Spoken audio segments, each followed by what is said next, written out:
Hi friends, ನಮಸ್ತೆ. ರಂಜಿತಾ ಕೋಡಿಬೆಟ್ಟು ಚಾನಲ್ಗೆ ಸ್ವಾಗತ. ಇವತ್ತು ನಾನು ನಿಮ್ಮ ಮುಂದೆ ಒಂದು ಹೊಸ ರೆಸಿಪಿ ಜೊತೆ ಬಂದಿದ್ದೇನೆ. ಇದು ರೆಸಿಪಿ ಅಲ್ಲ, ಇದೊಂದು ಮನೆ ಮದ್ದು, ಆಯುರ್ವೇದಿಕ್ ಮನೆ ಮದ್ದು.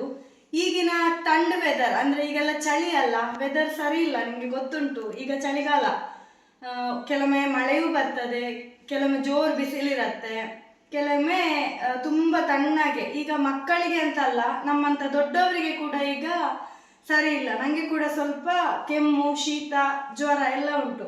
ಈಗ ನಾನು ಮಾಡ್ತಾ ಇರುವ ಮನೆ ಮದ್ದು ಎಂತ ಅಂದರೆ ವೀಳ್ಯದೆಲೆ ಟೀ. ಟೀ ಅಂದ ಕೂಡಲೇ ನಾನು ಟೀ ಪೌಡರ್ ಹಾಕಿ ಟೀ ಮಾಡ್ತೇನೆ ಅಂತ ಅನ್ಕೋಬೇಡಿ ಫ್ರೆಂಡ್ಸ್. ಇದು ವೀಳ್ಯದೆಲೆ ಟೀ ಅಂದರೆ ವೀಳ್ಯದೆಲೆಯಿಂದ ಮಾಡುವಂಥ ಒಂದು ಕಷಾಯ. ಹೇಗೆ ಮಾಡೋದು ಅಂತ ನೋಡೋಣ ಬನ್ನಿ. ಇಲ್ಲಿ 1.5 ಗ್ಲಾಸ್ನಷ್ಟು ತಣ್ಣೀರನ್ನು ಇಟ್ಕೊಂಡಿದ್ದೇನೆ. ಇದನ್ನೀಗ ಕುದಿಸ್ತಾ ಇದ್ದೇನೆ.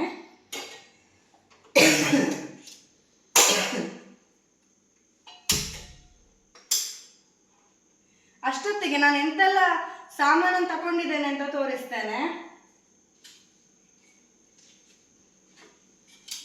ಇದು ಬೆಲ್ಲ, ಇದು ನೀರ್ ಬೆಲ್ಲ, ಪ್ಯೂರ್ ಆಗಿ ಮಾಡುವಂತ ಬೆಲ್ಲ. ಸ್ಟಾಪ್. ಇದು ನೀರ್ ಬೆಲ್ಲ ಅಂದ್ರೆ ಪ್ಯೂರ್ ಬೆಲ್ಲ, ಓಲೆ ಬೆಲ್ಲ ಹೇಳ್ತಾರಲ್ಲ, ಓಲೆ ಬೆಲ್ಲ ಕೂಡ ಅಲ್ಲ. ಇದು ನೋಡಿ, ಇದು ಕ್ಯಾನ್, ಇದು ಡೈರೆಕ್ಟ್ ನಾವು ಬೆಲ್ಲ ಮಾಡುವಲ್ಲಿಂದ ತಕೊಂಡು ಬಂದಂತಹ ಪ್ಯೂರ್ ಬೆಲ್ಲ. ಒಬ್ರ ಹತ್ರ ನಾವು ಹೇಳಿಸಿ ತರಿಸಿದ ಬೆಲ್ಲ. ಈ ಬೆಲ್ಲ ಇಲ್ಲದಿದ್ರೆ ನಿಮ್ಮ ಹತ್ರ ನಾರ್ಮಲ್ ಗಟ್ಟಿ ಬೆಲ್ಲ ಕೂಡ ತಕೊಳ್ಬೋದು. ಒಂದು 2 ಸಣ್ಣ ಸಣ್ಣ ಪೀಸ್ನಷ್ಟು ಸಾಕು. ಇದು ಸೋಂಪು ಕಾಳು, ಇದು ಸ್ವಲ್ಪ ಶುಂಠಿಯನ್ನು ಜಜ್ಜಿ ಹುಡಿ ಮಾಡಿ ಇಟ್ಕೊಂಡಿದ್ದೇನೆ. ಹಾಗೆ ಒಂದು 6-7 ಕರಿಮೆಣಸು, ಇದು ಅದನ್ನು ಚೆಂದ ಮಾಡಿ ಹುಡಿ ಮಾಡಿ ಇಟ್ಕೊಂಡಿದ್ದೇನೆ. ಮತ್ತೆ ಎಳತ್ತು ವೀಳ್ಯದೆಲೆ ಆದರೆ ಒಳ್ಳೆಯದು. ಇದು ನನ್ನ ಮನೆಯಲ್ಲಿ ಒಂದು 5-6 ಸೇಲಂ ಎಲೆ ಇತ್ತು, ಅದನ್ನೇ ತಕೊಂಡಿದ್ದೇನೆ. ನೀವು ಫ್ರೆಶ್ ನಿಮ್ಮ ಮನೆಯಲ್ಲಿ ಬೆಳೀತಿದ್ರೆ ಎಳತ್ತು ಎಲೆ ತಕ್ಕೊಳ್ಳಿ. ಈಗ ನಾನು ಎಂತೆಲ್ಲ ಸಾಮಗ್ರಿಯನ್ನ ಉಪಯೋಗಿಸ್ಕೊಳ್ತಾ ಇದ್ದೇನೆ ಅಂತ ನಿಮಗೆ ತೋರಿಸಿದ್ದೇನೆ. ಇದು ಬಿಟ್ಟು ನಾನು ಹೆಚ್ಚುವರಿ ಎಂತ ಕೂಡ ಹಾಕ್ತಾ ಇಲ್ಲ. ಬೇಕಿದ್ರೆ ಲಾಸ್ಟಲ್ಲಿ ಕುಡಿಯುವಾಗ ಸ್ವಲ್ಪ ಜೇನನ್ನು ಬೇಕಿದ್ರೆ ಸೇರಿಸ್ಕೊಳ್ಳಿ, ಇಲ್ಲಾಂದ್ರೆ ಬೇಕು ಅಂತ ಇಲ್ಲ. ನಾನು ಇಷ್ಟರಿಂದ ನಾನು ವೀಳ್ಯದೆಲೆ ಟೀ ಮಾಡ್ತಾ ಇದ್ದೇನೆ.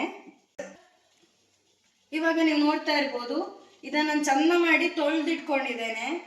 ಇಲ್ಲಿ ನೀರಿಟ್ಟಿದ್ದೆ, ನಾನು ಇಷ್ಟು ನಿಮ್ಗೆ ಎಕ್ಸ್ಪ್ಲೈನ್ ಮಾಡುವಾಗ ನನ್ನ ನೀರು ಕೂಡ ಕುದ್ದಿದ್ದಿದೆ. ಈಗ ನಾನು ಇದನ್ನ ಸಣ್ಣ ಸಣ್ಣ ಕಟ್ ಮಾಡಿ ಹಾಕೊಳ್ತಾ ಇದ್ದೇನೆ. ಫಸ್ಟಿಗೆ ನಾನು ವೀಳ್ಯದೆಲೆ ಹಾಕೊಳ್ತಾ ಇದ್ದೇನೆ.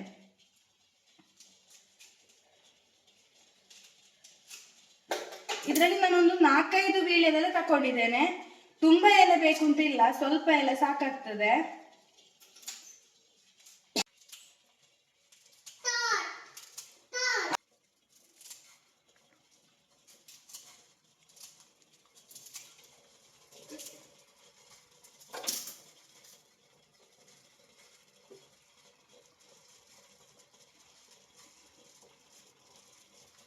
ನೀವು ನೋಡ್ತಾ ಇರ್ಬೋದು, ನಾನೀಗ ವೀಳ್ಯದೆಲೆ ಫಸ್ಟ್ ಹಾಕಿದೆ.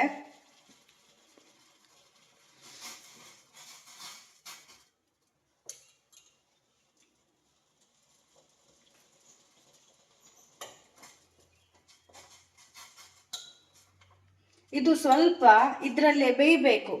ಈಗ ನೀವು ನೀರು ಹೇಗೆ ಕಲರ್ ಇತ್ತು ಅಂತ ನೋಡಿದಿರಲ್ವಾ, ಇದರ ನೋಡಿ ನೀರು ಕಲರ್ ಬಿಟ್ಕೊಳ್ತಾ ಉಂಟು. ಈಗ ಈ ಎಲೆ ಇದರಲ್ಲಿ, ಇದರ ಎಲೆಯ ರಸ ಈ ನೀರಲ್ಲಿ ಒಂದಾಗಬೇಕು.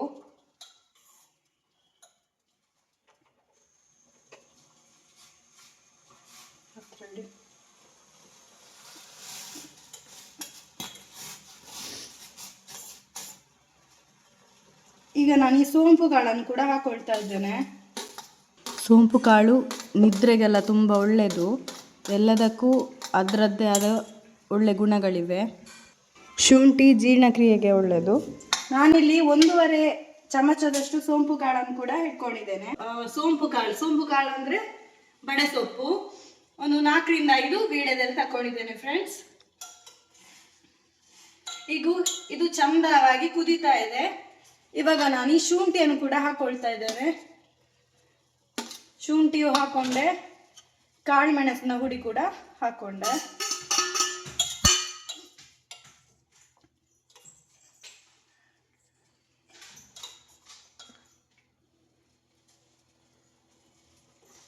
ಟೀಗಾದರೆ 1 ಚಮಚ ಜೇನುತುಪ್ಪದಲ್ಲಿ ಒಂದು ಸ್ವಲ್ಪ ಕಾಳುಮೆಣಸನ್ನು ಹಾಕಿ ಕೊಟ್ಟರೆ ಮಕ್ಕಳಿಗೆ ಬೇಗ ಕೆಮ್ಮು ನಿವಾರಣೆ ಆಗ್ತದೆ. ಅದಲ್ಲದೆ ಮಕ್ಕಳಿಗೆ 1 ಚಮಚದಷ್ಟು ಜೇನುತುಪ್ಪಕ್ಕೆ ಒಂದು ಸಣ್ಣ ತುಂಡು ಈರುಳ್ಳಿ ಜಜ್ಜಿ ಹಾಕಬೇಕು, ಹಾಗೆ ಒಂದು ಸಣ್ಣ ತುಂಡು ಶುಂಠಿ ಕೂಡ ಜಜ್ಜಿ ಹಾಕಬೇಕು. ಮೂರನ್ನು ಮಿಶ್ರಣ ಮಾಡಿ ಸ್ವಲ್ಪ ಸ್ವಲ್ಪ ಕೆಮ್ಮು ಬರುವಾಗ ಮಕ್ಕಳಿಗೆ ಕೊಟ್ಟರೆ, ತುಂಬ ಸಣ್ಣ ಮಕ್ಕಳಿಗಾಗಲ್ಲ, ಒಂದು 3-4 ವರ್ಷದ ಮೇಲ್ಪಟ್ಟ ಮಕ್ಕಳಿಗಾದರೆ ಆಗ್ತದೆ. ಅವು ಬಾಯಲ್ಲಿ ಇಟ್ಕೊಂಡು ಸ್ವಲ್ಪ ಚೀಪಬೇಕು. ಇವಾಗ ಮಕ್ಕಳೆಲ್ಲ ಇದನ್ನು ಕಷ್ಟ ತಿನ್ನುವುದು, ಯಾಕೆಂದರೆ ಇವಾಗಿನ ಮಕ್ಕಳಿಗೆ ಶುಂಠಿ ಆಗಲಿ ಜೇನುತುಪ್ಪ ಆಗಲಿ ಸ್ವಲ್ಪ ದೂರವೇ.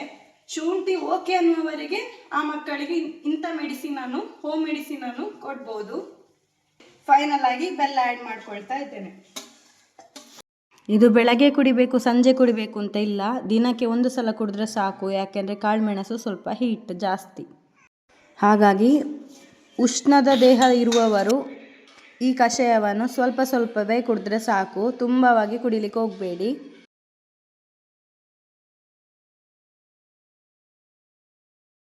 ನೋಡಿ ಫ್ರೆಂಡ್ಸ್, ನಮ್ಮದು ವೀಳ್ಯದೆಲೆ ಟೀ ಏನಿದೆ ಅದು ರೆಡಿ ಆಗಿದೆ, ಚಂದ ಕುದಿ ಬರ್ತಾ ಉಂಟು. ಸೊ ನಾನು ಉರಿಯನ್ನು ಆಫ್ ಮಾಡ್ತಾ ಇದ್ದೇನೆ.